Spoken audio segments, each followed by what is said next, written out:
Kaya ako nagtataka pa rin ako bakit patuloy na nasa Play Store itong Ola na ito, patuloy na nag-ooperate kahit na talagang may inilabas na memo o na anunsyo ang SEC dito sa Ola na ito noong April 24, 2024, di ba?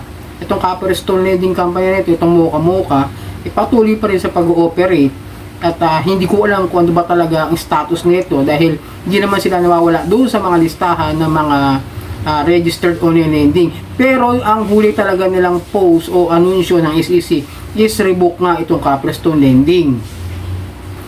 Magandang gabi mga kadyani, ito po ang inyong lingkod kadyani ng Janitor TV. Ito ang Janitor, usapang utang, usapang Ola.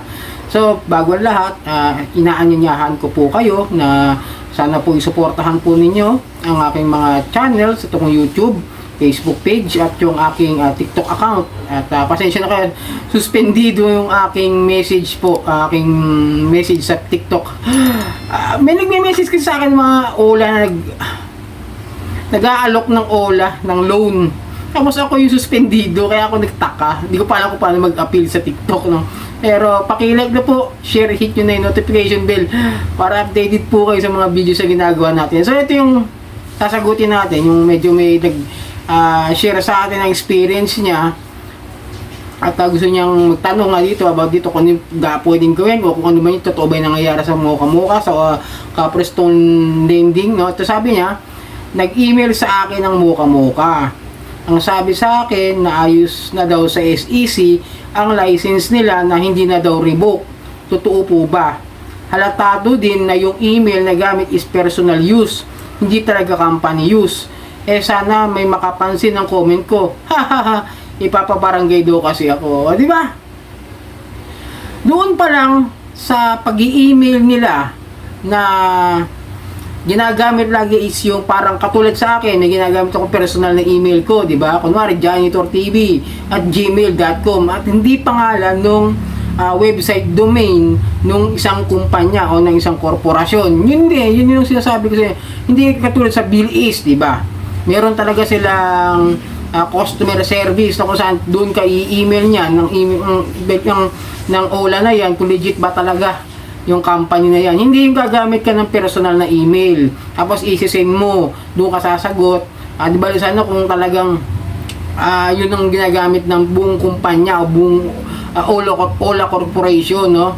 Etong SEC na sinasabi niya na naayos na, wala akong ideya dito dahil wala namang memo o anunsyo ang SEC kung talaga bang nakabalik na ang lisensya nila. Dahil nga yung April 24, 2024 ay yun lamang ang ipinost o ipinaskill o inanunsyo ng SEC na kung saan ay na-revoke nga ang lisensya nila dahil sa paglabag sa unfair debt collection practices na kung saan, alam nyo na ibig sabihin nun, lumalabag sila sa karapatan ng mga borrower nila, harassment, pagbabanta, data privacy at kung ano-ano, di ba?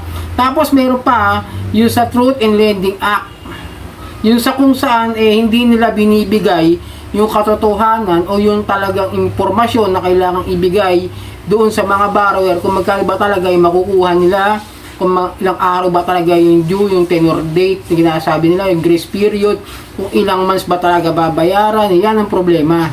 Medyo mainit yun ang problema ron kaya meron pa sila dalawa yan Truth in Lending Act at saka Unfair Debt Collection. Tapos may violation pa sila na kailangan nila parang magbabayad sila ng violation na 20,000 pesos. I-search nyo lang yung Copperstone Lending revoked by SEC. Makikita nyo kagad sa Google yan, mga kadyani. Yun naman sabi ko sa inyo. And then ito pa yung pinakakalokohan nila, no? Magpapabarangay daw sila. Paano kayong papabarangay? Hindi nga kayo makapunta doon sa bahay ng borrower ninyo. May address naman na binigay sa inyo. Gumamit naman ng ID na merong impormasyon kung saan siya nakatira pero hindi naman kayo nagpupunta, di ba? Kalokohan. So yun, pero may narinig ko isang isa pang may nachismis ako na kay Marquez na naman po ang inyong lingkod. Nagre-reapply daw sila. Totoong nagre-reapply pero wala pa talaga akong ideya kung meron na talaga silang lisensya. Pero I don't think na meron kasi mag-aanunsyo naman ng SEC Diyan sa kung meron na talaga, kung naibalik na. Katulad yan yung ni Fcash eh. Diba? Matagal na revoke pero still alive and kicking. Still operating. Ayun ito ulit natin sa barangay, no? Yung sa barangay, hindi kayo pwede ron. Unang-una, bakit pag pumunta yung OLA agent na muka-muka niya sa barangay at nalaman nyo, talagang pununtahan kayo, pwede nyong i-report dahil harassment talagang ginagawa. Ngayon, medyo nagbago raw eh. Medyo nagbago daw ng kaunti yung OLA na yan. Nagbibigay na raw sila ng buo. Pero sa loob lamang yun daw ng mga 14 days o 30 days lang mabayaran na agad. Sabihin, buong binayaran. Pero yung tubo nun, ganun pa rin, halos mahigit pa rin sa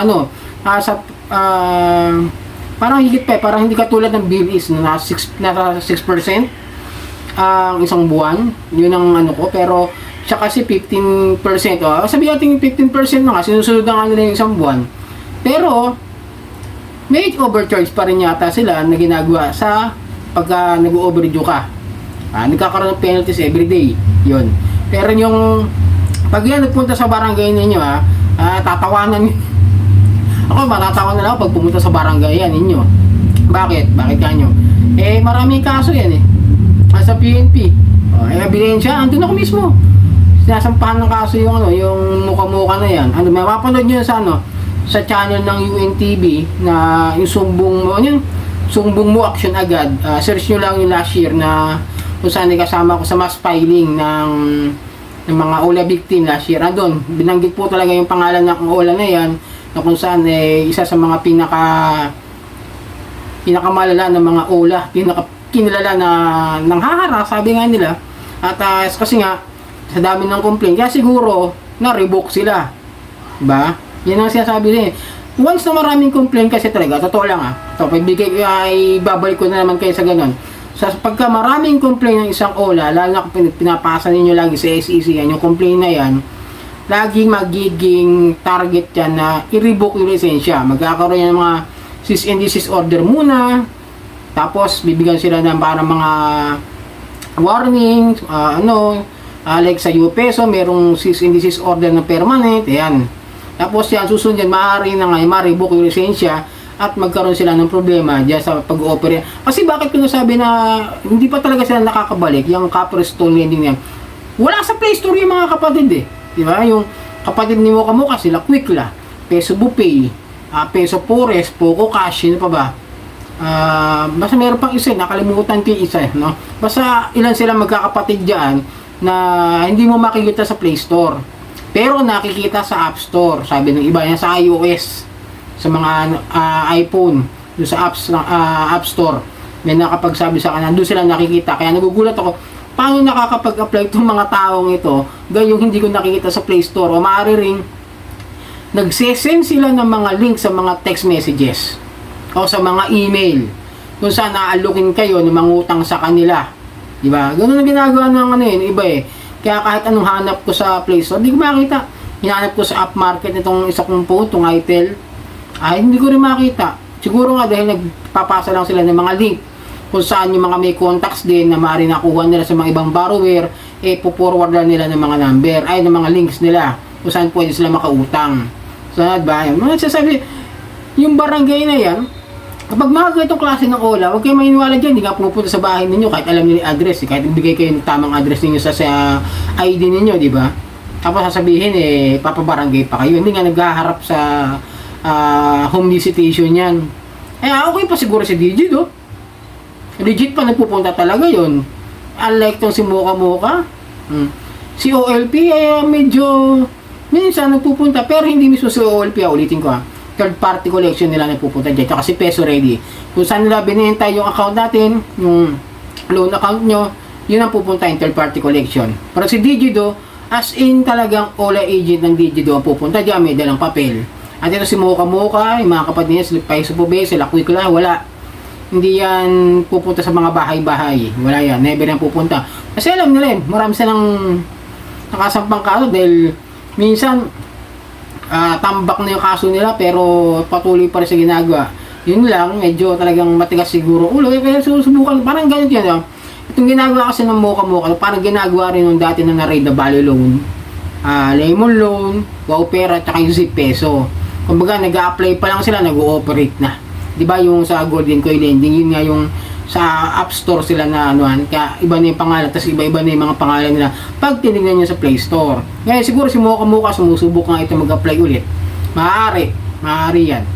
Pero tandaan nyo, kapag pumunta sa barangay, pag nalaman yung Mocha, sabihin nyo na kagad yung, yung barangay captain ninyo na isa yan sa mga ulan na malulupit. Tapos tawag kayo kagad ng pulis dahil nga ina-hunting yung mga yan eh. Kumbaga naman wanted, no?